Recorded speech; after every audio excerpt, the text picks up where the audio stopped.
I just would like to ask a question connecting with my job, with Yes. my work. So I've been very fortunate to move to America 20 years ago together with my wife, and we are ballroom dance champions.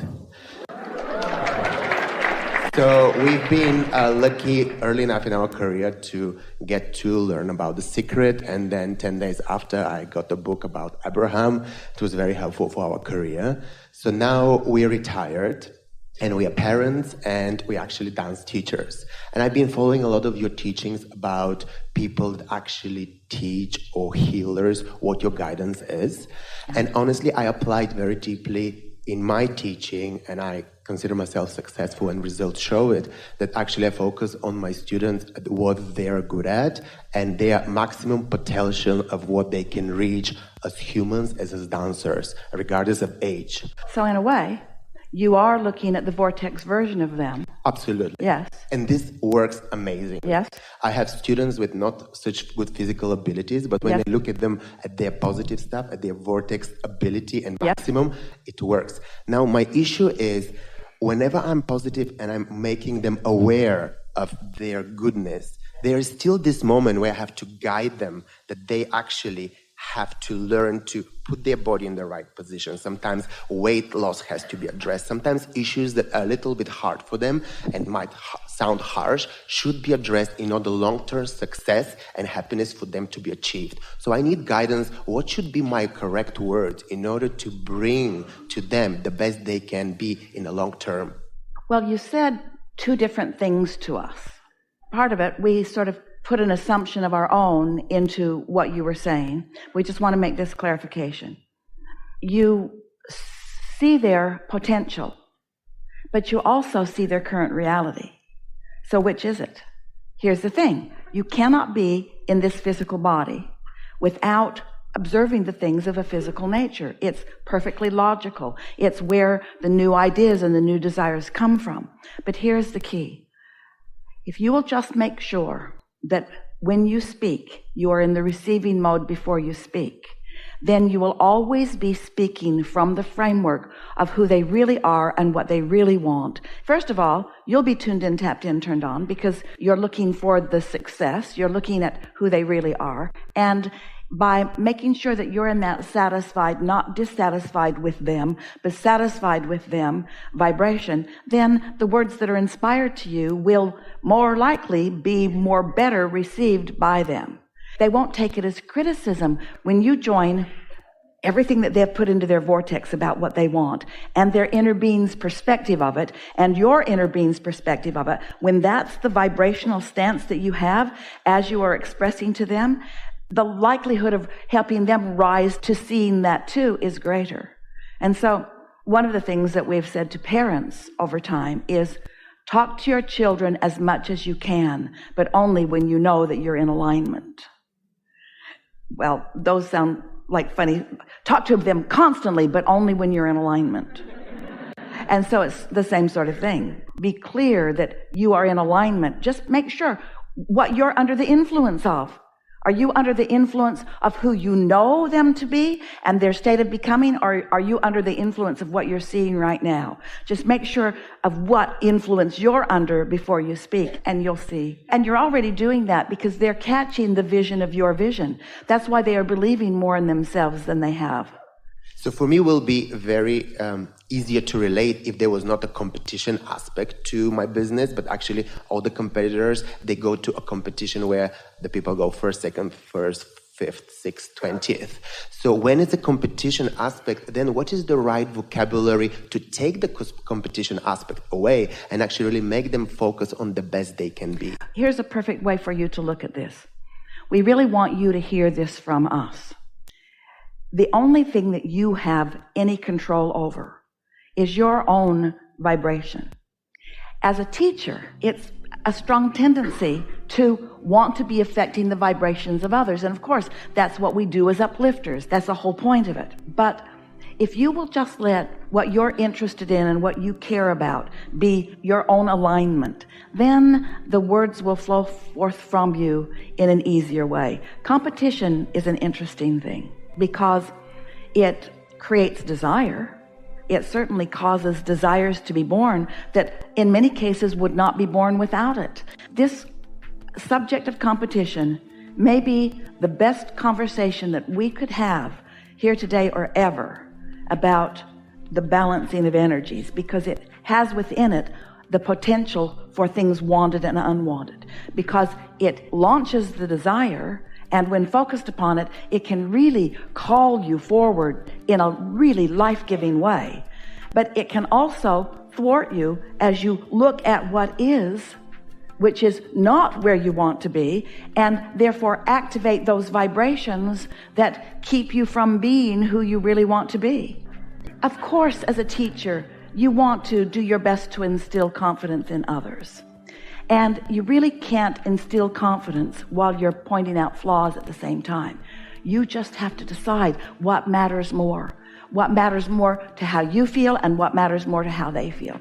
And here is a very common flawed premise, because most people really believe that in order to get people to do what they really need to do, that you have to make them aware and you need to prod them and poke them and that sort of thing. In other words, it's more about motivation than it is about inspiration. But it is our promise to you that you are in the work of alignment, and you know that from your own exposure to your career. You know that.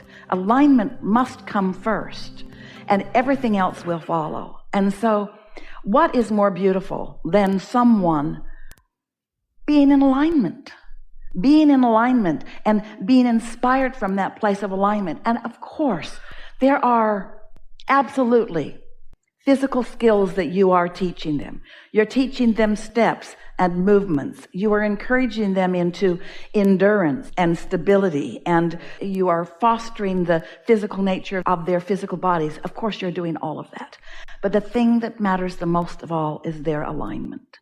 And so we know it's why you're asking the question, how can I guide them without seeming critical? How can I guide them toward what I believe they need to know without diminishing their connection to source energy? And we say, you really can't. You really can't approach it in a physical way. You can go so far, what we know you know, but we think it would be helpful if you would help them know. It's what we want all of you to know. Is the thing that we talk about all day, every day. It's the only thing that really matters to any of you. It's your relationship with your own inner being, not your relationship with your audience, not your relationship with the judges, not your relationship with anything. Nothing else is anywhere near as important in terms of priorities as your relationship with your inner being. And so if you'll just ask yourself on a really regular basis, especially before and during the time that you're interacting with them, first, what's my relationship with my inner being right now and with my vortex? Do I feel satisfied or am I feeling unsatisfied? Am I feeling critical or am I feeling impressed with improvements? In other words, what is your state of satisfaction? And then the next question to ask before you ever say anything to anyone is what I'm about to say going to enhance their relationship with their vortex or be a disadvantage to it? Am I soothing them? And here's the flawed premise. Most people fear that if you soothe people, if you soothe them when they clearly don't deserve to be soothed, because look at them, then you're sort of missing the whole point of what alignment really is. It's about vibration, and everything else follows. And so as you foster alignment, the beauty of them, the finesse of them, the talent of them, the timing of them, the precision of them, all of that follows that, you see. You see, for me, when I'm doing my teaching, I got a student with a very limited abilities, and I apply 100% your teaching. Even I look at your videos, and I was taking notes about the vocabulary that you use, and it worked. Actually, that student was 5 times national champion. She did amazing. But then the fact that I was so positive, reinforcing her and making her bubble of dance more than it is, or actually being more than reality. What happened in the long term, she had so much fear of she has to prove that high standard. That's why you want to make certain that she understands what the true game is. It's about alignment. It's about your relationship with you. It's about how you feel. It's about your personal advancement and progress. In other words, these are the words that we really, really want to say. We've been wanting to say them for a very long time, and you really, really want to hear them, and you are asking for them, and we're out of time. Right here. This is so important and so right on point. Satisfaction is why you're here. You came for joyous creation. So satisfaction is why you exist at all in this leading edge time-space reality. Hear it? And the only place that satisfaction comes from is you launching a desire and moving in the direction of it. Satisfaction doesn't come from giving the judges what they think they want, because they're fickle, you know that. Satisfaction doesn't come from pleasing an audience, because they can be fickle too. Satisfaction comes from one place and one place only. Satisfaction comes from one place and one place only. That's you moving in the direction of what's in your vortex.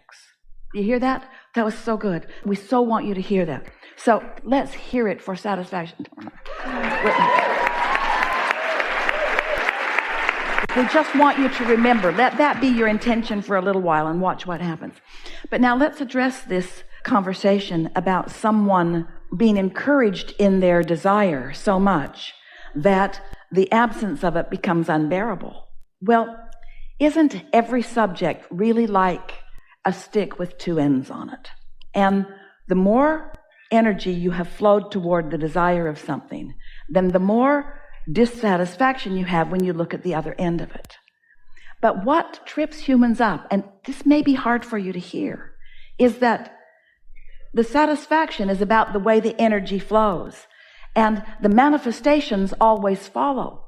But when you make your satisfaction based upon a critical review or comparison of your manifestation versus other people's manifestations, now you have no control of your game at all. Does that make sense to you? Competition is so wonderful and so awful at the same time. It's a stick with two ends on it. It inspires and it defeats. And it just depends what end you are looking at. And so this is something that we know you know it, but you want to get across even more to them, is that the reason that you're in this is because you are a teacher to the core of your being who was born to uplift. And so as you focus with them and you see what they are able to accomplish under the influence of alignment, and you realize that, yes, you've got some dancing skills that you're teaching, and we don't want to minimize those at all. They're wonderful and important. But your primary skill is your skill to soothe and uplift. An athlete can be skilled at his craft in that his coach has encouraged him to get his physical body into shape and so forth. And they can practice throwing the ball into the hoop over and over and over again, and they can improve their accuracy about that. But without alignment, there are no superstars. With alignment, and maybe this is what you want to impart to your friends and students, with alignment comes something extraordinarily wonderful. With alignment comes an inner being who knows you intricately and intimately, who knows, we said this earlier, but we want to put it in this framework, who knows what you're asking for and what the path of least resistance to achieving that satisfaction is. So your inner being has access to the chemical factory that is your body, to the chemistry of your body, to the introduction of adrenaline at the right moment, to the controlling of your muscles, to the lubrication of your tendons. In other words, your inner being knows your body and is intricately involved in your body. But your passageway has to be open in order for you to receive not just the mental stimulation and not just the impulses to move, but even on a cellular level. Your body will become a cooperative component of everything that you've asked for in relationship to this competition. There is so much more ability and potential that is possible in every moment in time under the influence of that complete connection. So if you just emphasize that so much that that becomes what you want to see in them and what they want to see in them and what you want to feel in yourself when you are contemplating them and what you want them to feel in themselves, so that that becomes the top priority. And the competition is just a fun thing that you do. The competition was the way that you launched the rockets. The competition is a wonderful way to keep sharpening your game and asking for more. That's all a wonderful thing, but it is not the main event. The main event is source flowing through you, giving you timing and abilities that is the mastery of whatever it is you're focused upon when that has happened.